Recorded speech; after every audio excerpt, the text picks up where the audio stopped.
Welcome to Global One Media Stocks to Watch. I'm Michelle Martin. I'm speaking today with Delayne Weeks. She's the CEO of Angkor Resources. They work in the energy and mineral sector, primarily in Canada and Cambodia. Delayne, great to see you again. Welcome to Stocks to Watch. Thanks very much, Michelle. It's always a pleasure chatting with you. Your company has just signed a joint exploration and development agreement for one of your projects in Cambodia. Your partner is a company called BSN Ratanak Sambath, which is associated with a mining company called the Vietnam Group.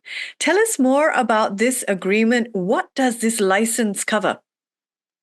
Well, this is the Andong Meas license. It's 148 square kilometers, and it has several copper gold porphyries on it and an epithermal vein system for gold.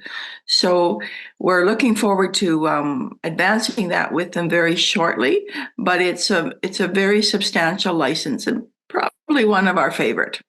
Yeah, so this agreement covers exploration on a property that's nearly 120 square kilometers. Is that right?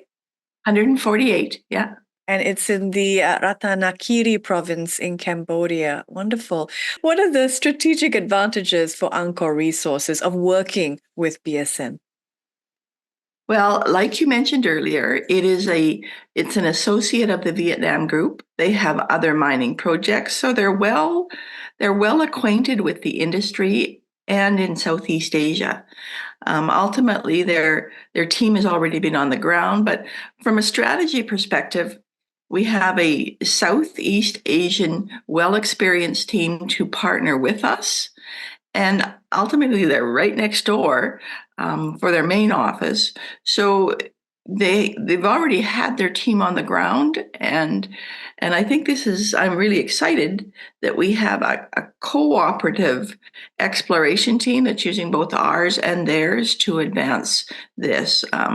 They are looking very closely at the Canada Wall and the South Creek prospects and to move those forward. And we'll talk about both of those areas in just a while. But as part of this deal, your company will receive a signing bonus of 50,000 US dollars plus monthly payments totaling $200,000 over the next 12 months. How important is this infusion of cash for Angkor Resources' operational budget and financial health?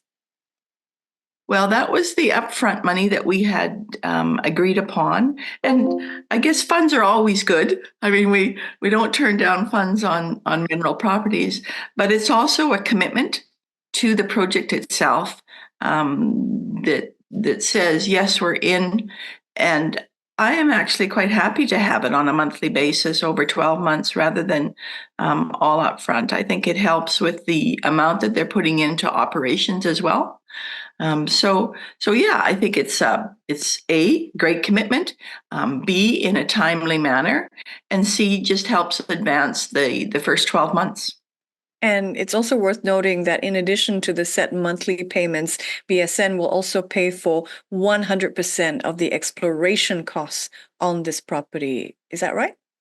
That's correct. So it works out to roughly a base of about 15,000 a month, and then additional costs, of course, for when we're drilling and IP and additional manpower. But when they've agreed with us on that, starting as soon as the exploration activity is moving forward.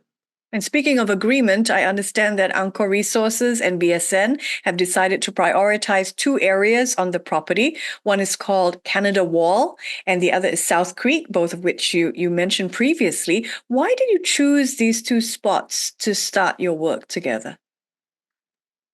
The commodities of copper have become really a center point in the minerals area lately, and Canada Wall and south of it, which is South Creek, are both copper gold porphyries. So they're of great interest not just to our teams, but also to Cambodia.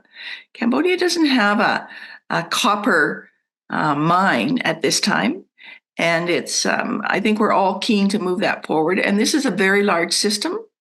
So the anomaly runs a couple of kilometers north to south and about a kilometer and a half east to west. So it needs to be drilled. We've got some IP work to do first on it, and then we'll move forward with drilling. But we're quite keen on looking at that much further and seeing those drill results, because the early indications are very, very positive. So these are areas where geological systems appear quite encouraging for gold and copper exploration. What are the next steps in this case? What is your timeline going forward? Okay, we're right in the midst of monsoons now. So generally July, August, September. They'll taper off in October, but the teams have been on the ground. They have a work plan. They're doing some analysis, and they'll start with some IP. And then I would guess by the latter part of this year, they'll be drilling on both those prospects. So it'll happen pretty quickly here. And hopefully, I mean, they've talked about multiple drills. We will see in due course, but ultimately we should have some drill results by the end of this year. Okay, now that we've got a sense of a timeline, if we take a step back, what are the broader implications of this agreement for Angkor resources? Well, I think we're real happy to have working partners that know the area. They're so familiar with Southeast Asia, and sometimes North American companies have a different approach. So having a partner from Southeast Asia is a very, very positive for us. And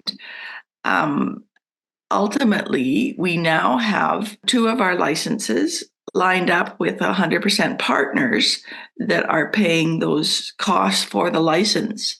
And ultimately, that's a position we want to be in. Take a carried interest, do the operating for them in the country, but keep either a 20% carried interest or a net smelter royalty, and move forward on that basis. So I think it mitigates the risk for the company and the shareholders when we have a variety of partners that have expertise in certain areas, and we're a part of all of that as a collective entity.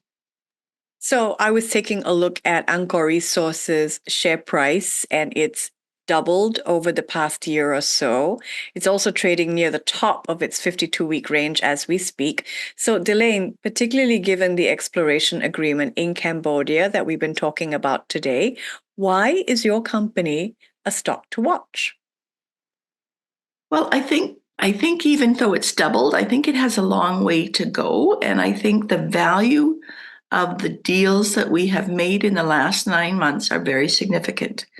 Not only are we working on the minerals section with our minerals team and having very positive transactions evolve out of that, but as well, our energy side, which is another team, has implemented some cash flows and will continue to do so both in Canada and in Cambodia. So you take a stock that's under 15 cents, it's very, very easy to double that or triple that when you're talking about, all right, we just made a couple $1 million a deal as a revenue stream, because it changes the whole platform. You're no longer just a junior miner or explorer. You're actually supporting yourself and generating a cash flow, which means no more dilution, and we can move forward with either dividends or in due course to our shareholders. So yeah, I think it's a stock to watch. I think it's something that has great potential, and I can only say that we've got some other pending transactions coming in the next 2 months. So yeah, watch it. Really compelling stuff. Delayne, thank you so much for chatting with me today. Thank you, Michelle, and thank you very much to Global One. I really appreciate the opportunity. And congratulations on Angkor Resources' joint exploration and development agreement with BNS. Big news.